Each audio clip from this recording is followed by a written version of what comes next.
Good morning all of you. Constitutional law की last class में हम बात कर रहे थे आर्टिकल 101 पर हम चर्चा कर चुके थे। टॉपिक जो है वो हम पढ़ रहे थे डिस्क्वालिफिकेशन ऑफ मेंबर्स, सदस्यों की निरर्थताएं। डिस्क्वालिफिकेशन ऑफ मेंबर्स में 101 हम कंप्लीट कर चुके थे। आज हम जो रिमेनिंग आर्टिकल्स हैं इसके मींस आर्टिकल 102 से लेकर 104 ये तीनों आर्टिकल्स आज की क्लास में हम कंप्लीट करने वाले हैं। आर्टिकल 102 पर बात करते हैं। आर्टिकल 102 बात करता है डिस्क्वालिफिकेशन फॉर मेंबरशिप, सदस्यता के लिए निरर्थताएं। इट मींस कोई भी व्यक्ति इन निरर्थताओं के आने पर, इन डिस्क्वालिफिकेशंस के होने पर संसद के सदनों का सदस्य, संसद के किसी भी सदन का सदस्य नहीं बन सकता। ठीक है, पहले अगर क्या है, इफ ही और she holds any office of profit, यदि वो व्यक्ति जो है, यदि वो व्यक्ति भारत सरकार के अधीन या किसी राज्य सरकार के अधीन लाभ का पद धारण करता हो, ऑफिस ऑफ प्रॉफिट होल्ड करता हो, तो वो व्यक्ति संसद के का सदस्य नहीं बन सकता। एक बात तो ये। अब इसके संबंध में एक एक्सप्लेनेशन आपको दे रखा है साथ के साथ। एक्सप्लेनेशन क्या कहता है कि कोई भी व्यक्ति भारत सरकार के या किसी राज्य सरकार के अधीन लाभ के पद पर तब नहीं माना जाएगा जब वो या तो यूनियन का या फिर किसी स्टेट का मिनिस्टर है, या तो वो संघ का या किसी राज्य का मंत्री है। तो ऐसी स्थिति में भी वो भारत सरकार या किसी राज्य सरकार के अधीन लाभ के पद पर नहीं माना जाएगा। तो इसके एक के साथ में ये आपका एक्सप्लेनेशन जो है वो जुड़ा हुआ है, ये आपको साथ में पढ़ना है। तो लाभ का पद धारण करने वाला व्यक्ति यहाँ पर मेंबर ऑफ पार्लियामेंट नहीं बन सकता, ये डिस्क्वालिफिकेशन होगी। लाभ के पद की बात करें अगर हम लोग, तो इसे वैसे तो कॉन्स्टिट्यूशन में या किसी एक्ट में डिफाइन नहीं कर रखा। लाभ का पद से जनरली आपका मतलब है कि यहाँ पर जो व्यक्ति भाई एक ही ऐसा पद जो सरकार के द्वारा सृजित हो, मतलब सरकार ने जिस व्यक्ति की नियुक्ति करी हो, सरकार से उसे वेतन भत्ते किसी पद पर मिल रहे हैं, और साथ के साथ उसकी कार्य प्रणाली पर कंट्रोल किसका हो, वो भी सरकार का हो, चाहे वो संघ की सरकार हो चाहे किसी राज्य की सरकार हो। ठीक है, और उस व्यक्ति को हटाने का अधिकार भी किसको हो, सरकार का। तो वो पद कैसा होगा, लाभ का पद है। ठीक है ना, तो व्यक्ति एक ही मतलब दो जगह से वेतन भत्ते प्राप्त नहीं कर सकता। क्लियर हो गया? तो यहाँ पर सरकार के अधीन वो पहले से ही किसी पद पर है तो वो संसद का सदस्य नहीं बन पाएगा। ठीक है ना, तो यहाँ पर ये चीज हो गई, ये एक्सप्लेनेशन हो गया आपका। ठीक है, सेकेंड डिस्क्वालिफिकेशन बात करते हैं अनसाउंड माइंड के बारे में। यदि वो विकृत चित्त व्यक्ति है तो प्लस इसके अलावा कॉम्पिटेंट कोर्ट के द्वारा ऐसा डिक्लेरेशन भी कर दिया गया है, जो सक्षम न्यायालय है उसके द्वारा ये घोषित भी कर दिया गया है कि वो विकृत चित्त का व्यक्ति है। तो जो व्यक्ति विकृत चित्त का है, अनसाउंड माइंड है, वो व्यक्ति आपका संसद का सदस्य बनने के लिए योग्य नहीं है। थर्ड बात है अनडिस्चार्ज्ड इंसॉल्वेंट, अगर वो अनमोचित दिवालिया है तो ऐसी कंडीशन में भी वो क्या है, संसद का सदस्य नहीं बन सकेगा। कोर्ट बताता है हमें इफ ही और she is not a citizen of India, अगर मान लीजिए वो भारत का नागरिक नहीं है या फिर उसने वॉलंटरली स्वेच्छा से किसी दूसरे किसी फॉरेन स्टेट की नागरिकता एक्वायर कर ली है। समझ में आई बात?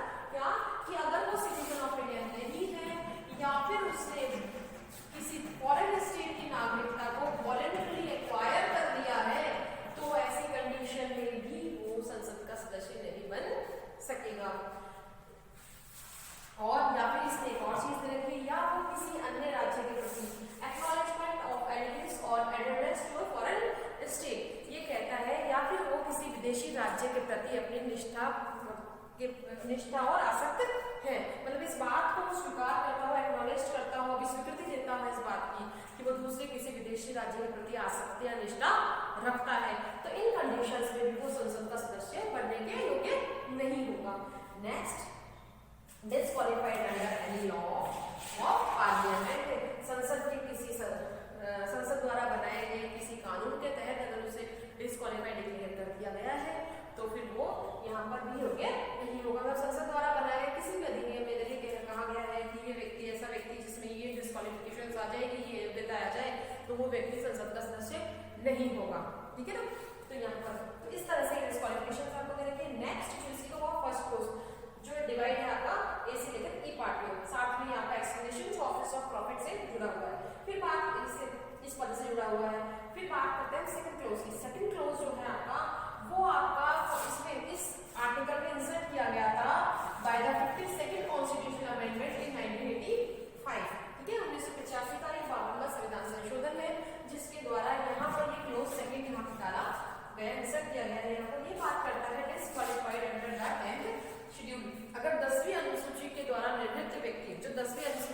द्वारा निर्धारित कर दिया गया है, वो भी यहाँ पर जो है क्या संसद के सदस्य होने के लिए अयोग्य माना जाएगा। 10वें अनुसूची के आधार पर यानी कि आपके दल बदल कानून के आधार पर अगर निर्धारित घोषित कर दिया गया है, डिस्क्वालीफाई कर दिया गया है, तो ऐसा मेंबर भी पार्लियामेंट का मेंबर नहीं बन सकता। तो इस तरह से आर्टिकल 102 आपका 2 क्लोजेस में कंप्लीट होता है। ठीक है, इसमें आर्टिकल में से कई क्वेश्चन जैसे सदस्यों की निर्भरता आपको पूछ ली गई कि निम्नलिखित में से सदस्यों की डिस्क्वालिफिकेशन निर्भरता क्या क्या है, चूज करिए। ऑप्शंस आपको दे दिए, तो आपको ध्यान रखना है ए से लेकर बी पार्ट। साथ में आपको ध्यान रखना है इस एक्सप्लेनेशन का जो अपने आप में इंपॉर्टेंट है। क्वेश्चन इसमें जैसे लाइक बन जाता है कि क्या संघ के या राज्य के जो मंत्री हैं उनको भी लाभ का पद धारण किया हुआ माना जाता है क्या? तो आपको यहाँ पर एक्सप्लेनेशन याद करना है कि वो लाभ का पद धारण करा हुआ नहीं माना जाएगा। कहाँ का एक्सप्लेनेशन है? आपका आर्टिकल 102 का क्लोज फर्स्ट में जो एक्सप्लेनेशन आपको दे रखा है। तो इस तरह से ये भी आपका बहुत इंपॉर्टेंट है डिस्क्वालिफिकेशन के साथ में। फिर बात करते हैं हम लोग इसकी सेकंड की। तो ये कब इंसर्ट किया गया आपको याद रखना है कि 52nd कॉन्स्टिट्यूशन अमेंडमेंट के द्वारा आर्टिकल 102 में क्लोज 2 के रूप में इंसर्ट किया गया 1985। तो यहाँ पर भी आपका क्वेश्चन बनता है। ठीक है, नेक्स्ट हम लोग बात करें आर्टिकल 103 के बारे में। आर्टिकल 103 बात करता है कि डिसीजन बहुत इंपॉर्टेंट, ठीक है ना, ये भी अपने आप में वेरी इंपॉर्टेंट है।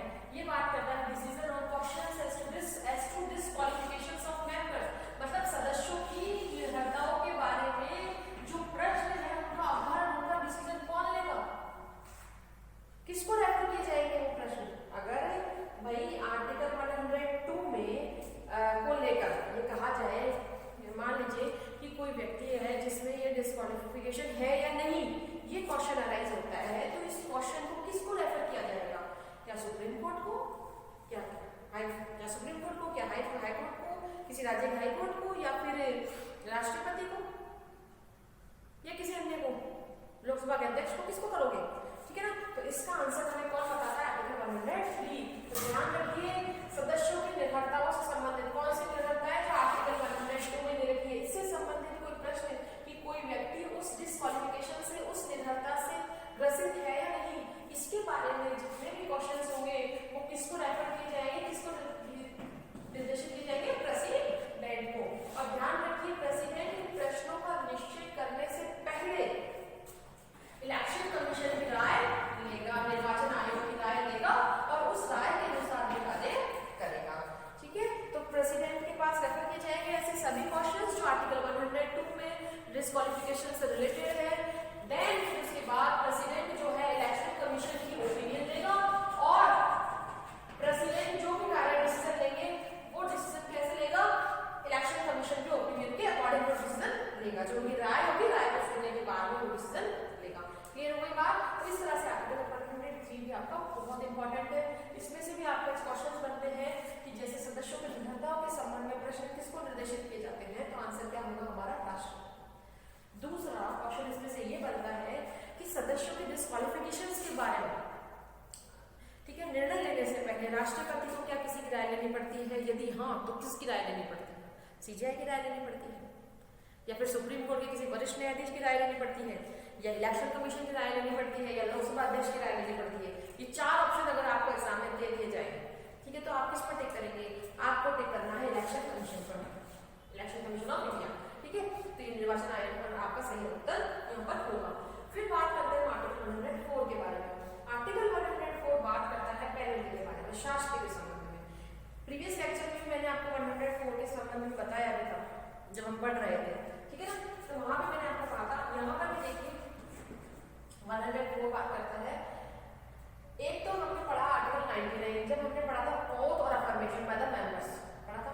तो देखिए शपथ या प्रतिज्ञान लेने से पहले आर्टिकल 99 की बात करें अगर हम लोग तो आर्टिकल 99 में जो फॉर्मेलिटीज दे रखी है उसको कंप्लीट करने से पहले, यानी कि ओथ या अफर्मेशन से पहले ही अगर कोई व्यक्ति संसद के अधिवेशनों में भाग ले लेता है या फिर उनमें मत दे देता है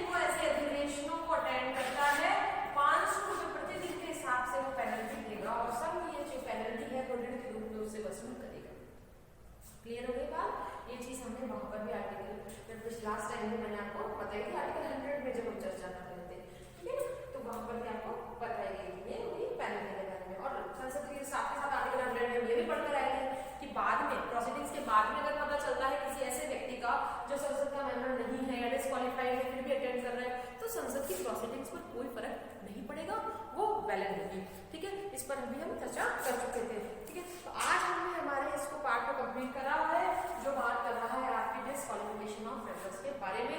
4 आपके आर्टिकल्स में आ गए हैं। आर्टिकल 101 जो हम इस लेक्चर से पहले वाले लेक्चर में जिसको कंप्लीट कर आए थे, आज हमने ये तीनों आर्टिकल्स आपके पढ़े 102 से लेकर 102, 103, 104 ये तीनों हमने कंप्लीट कर दिए, ठीक है।